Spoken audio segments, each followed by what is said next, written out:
Good evening everyone.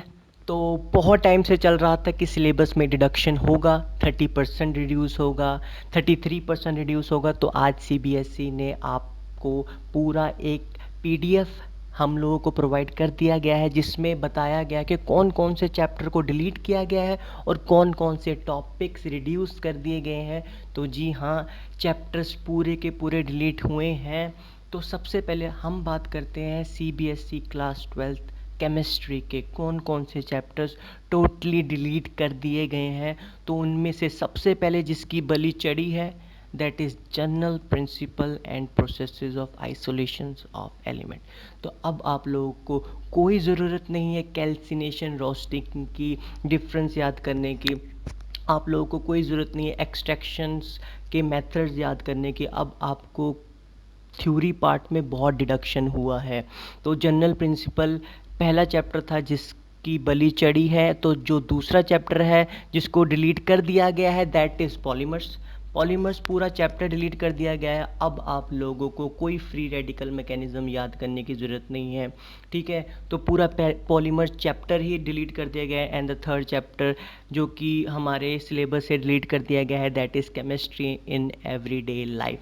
तो अब आप लोगों को कोई भी मेडिसिन्स के नाम याद करने की ज़रूरत नहीं है दोस्तों।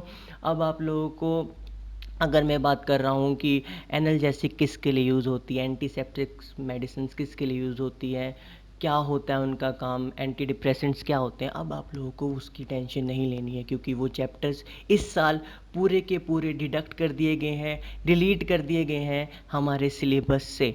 अब हम बात करते हैं चैप्टर वाइज कौन कौन से कंटेंट को, कौन कौन से टॉपिक्स को रिड्यूस कर दिया गया है, ठीक है। तो मैं सबसे पहले बात करूँगा सॉलिड स्टेट, ठीक है। तो ये चैप्टर हमारे इस साल ऐड हुआ है। ऐसी बात नहीं है कि सारे ही चैप्टर क्या किए गए हैं, रिड्यूस कर दिए गए हैं या डिलीट किया है।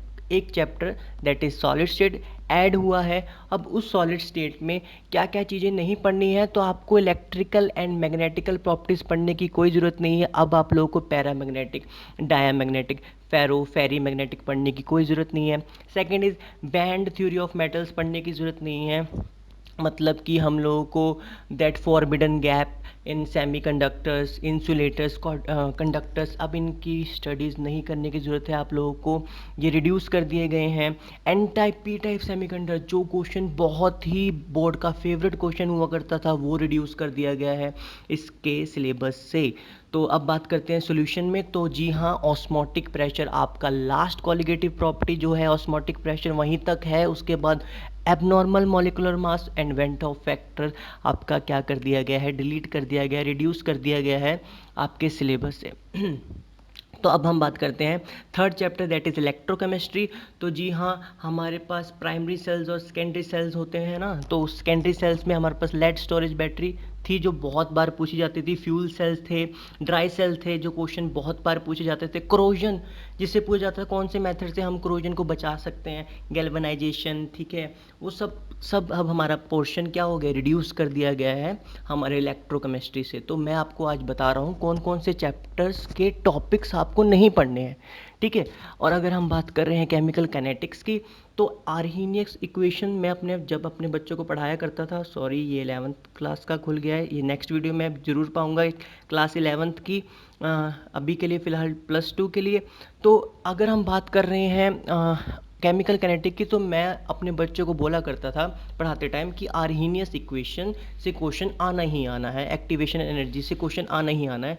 पर क्या करें, सिलेबस से वो इस साल निकल गया है, Arrhenius equation and activation energy. And if I am talking about surface chemistry, अब आप लोगों को इमल्शन पढ़ने की कोई ज़रूरत नहीं है कि these are the liquids which are immiscibles. इनका मतलब ही नहीं बनता कि बहुत बच्चे कंफ्यूज होते थे कि सर कौन से water in oil, oil in water के एग्जांपल्स बताओ। अब कोई दिक्कत नहीं है, अब इस साल आपको इमल्शंस की टाइप्स पढ़ने की ज़रूरत नहीं है। और दूसरी बात कैटालिसिस, हम कहते थे कि थ्योरी ऑफ कैटालिसिस आती है, उसकी करैक्टरिस्टिक्स, उसकी प्रॉपर्टीज़ पूछी जाती हैं, एक्टिविटी, सिलेक्टिविटी, स्पेसिफिक नेचर, ये सब डिलीट कर दिया गया है सरफेस केमिस्ट्री से। और 6 यूनिट की तो बेचारे की बात ही ना करो, वो तो पूरा ही निकल गया है, ठीक है। And if I am talking about P block, तो सम इम्पॉर्टेंट कंपाउंड्स होते हैं हर फैमिली, हर ग्रुप के बाद। तो फॉस्फोरस की बलि चढ़ी है इस बार कि फॉस्फोरस के जो कंपाउंड है जैसे फॉस्फाइन, सल्फ्यूरिक एसिड, वो निकल गया है, जिसको हम कहते हैं किंग ऑफ केमिकल्स, वो निकाल दिया गया, उसकी प्रिपरेशन निकाल दी गई। मैन्युफैक्चर ऑसवाल्ड प्रोसेस जो बहुत बार पूछा जाता था कि कैसे ओलियम बनता है, ओलियम से कैसे सल्फ्यूरिक एसिड बनाया जा सकता है, वो सब कुछ निकाल दिया गया है, ठीक है। And if I am talking about oxo acids of halide, अब वो नहीं है आपके सिलेबस में, ठीक है। ऑक्सो एसिड्स किसके हैं? फॉस्फोरस के हैं और सल्फर के हैं, वो तो ऑफ कोर्स आएंगे ही आएंगे, ठीक है। And if I am talking about D block and F block elements, तो प्रिपरेशन ऑफ पोटेशियम पर मैग्नेट और डाइक्रोमेट, ये निकल गया है हमारे सिलेबस से, जो कि बहुत पेकुलर क्वेश्चन था बोर्ड का कि स्ट्रक्चर बनाओ पोटेशियम डाइक्रोमेट का, बताओ कैसे पोटेशियम डाइक्रोमेट आपका ऑक्सीडाइजिंग एजेंट है। क्या करें, निकल गया, ठीक है। And if I am talking about coordinate chemistry, sorry coordinate compounds, तो उसकी क्वालिटेटिव एनालिसिस निकल गई हैं, तो इसमें कुछ ज़्यादा कह सकते हैं चेंजेस नहीं आए हैं। मैं अभी भी बोलूँगा, मेरा तो बेस्ट क्वेश्चन नेमिंग ही रहता है, और 4-5 साल से पढ़ा रहा हूँ केमिस्ट्री, तो नेमिंग ही आता है कि कोऑर्डिनेट कंपाउंड्स में से तो नेमिंग नहीं निकाला गया, तो मेरा इशारा समझ लीजिए आप। एंड इफ़ आई एम, और हाँ ये बात जो कि गौर करने वाली है कि इन लोगों ने, सीबीएसई ने, सॉरी इन लोगों को क्यों कह रहा हूँ, रोज़ी रोटी वाले लोग हैं हमारे, ठीक है। तो सीबीएसई जी ने ऑर्गेनिक के अंदर ज़्यादा चेंजेस नहीं किए हैं, समझ रहे हैं आप लोग। ऑर्गेनिक को इन लोगों ने थोड़ी महत्व इम्पोर्टेंस दी है, ठीक है। जैसे कि आप कहें कि एल्डिहाइड में कोई भी चेंज नहीं किया गया है, कोई भी टॉपिक आपका क्या रिड्यूस नहीं हुआ है, कोई भी टॉपिक आपका रिड्यूस नहीं हुआ है, ठीक है। And if I am talking about haloalkanes and haloarenes, तो डीडीटी जो हम बहुत बार क्वेश्चन पूछा जाता था, तो अब आपको डीडीटी से क्वेश्चन करने की ज़रूरत नहीं है। And if I am talking about alcohols uses, जो नहीं यूजेस तो हम वैसे भी नहीं पढ़ा करते थे, तो अब तो बिल्कुल पढ़ने की ज़रूरत नहीं है। किसके यूजेस? मिथेनॉल और इथेनॉल्स के। And aldehydes and ketones and carboxylic acid, जो मैंने आपको बोला कि इसमें कोई चेंजेस नहीं आए हैं। And if I am talking about amines, diazonium salt, diazonium salt का डिडक्शन हुआ है, जो हम कहते थे कि N2Cl, ये diazonium salt, preparation chemical reaction, उनकी इम्पोर्टेंस डाइजोनियम सॉल्ट की बलि चढ़ी है, ठीक है। And if I am talking about biomolecules, तो पॉलीसेक्राइड्स, स्टार्च, सेलुलोस, ग्लाइकोजन्स, ठीक है। Importance of carbohydrates, vitamins, classification जो हम कहते थे कि जिसकी ज़रूरत है विटामिन्स की, एंड जो हमारे जिसकी ज़रूरत नहीं है विटामिन्स की, विटामिन हम कहते हैं ना, विटामिन बी किसके लिए यूज़ होता है, विटामिन सी किसके लिए यूज़ होता है, उसके क्वेश्चंस कम हो गए हैं हमारे पास। And polymers and chemistry and develop life, तो ना ही पूछो, टोटली ही चैप्टर डिलीट कर दिए गए हैं।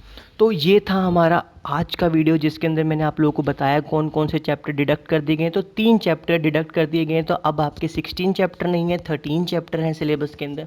और बहुत से टॉपिक्स को क्या कर दिया गया, रिड्यूस कर दिया गया। अब मुझे नहीं पता कि ये 33% है, 30% है, 40%, आप जो मर्जी लगा लीजिए, ठीक है। तो बट मेरे अकॉर्डिंग सीबीएसई को थम्स अप है, ठीक है। मैं एज अ टीचर बोलूँगा तो मुझे थोड़ा बेनिफिट रहा है, मुझे पढ़ाने में इजी रहेगा, तो अच्छी बात है, ठीक है। तो नेक्स्ट वीडियो हमारी रहेगी कि कौन कौन से टॉपिक्स +1 के डिडक्ट हुए हैं, कौन कौन से चैप्टर रिड्यूस हुए हैं। तो अगर आपको वीडियो पसंद आई हो तो please like the video and subscribe my channel. आपको मेरे चैनल में हर एक चैप्टर के टॉपिक की वीडियोस मिल जाएगी, class 12th and 11th chemistry. So thank you so much guys, bye bye.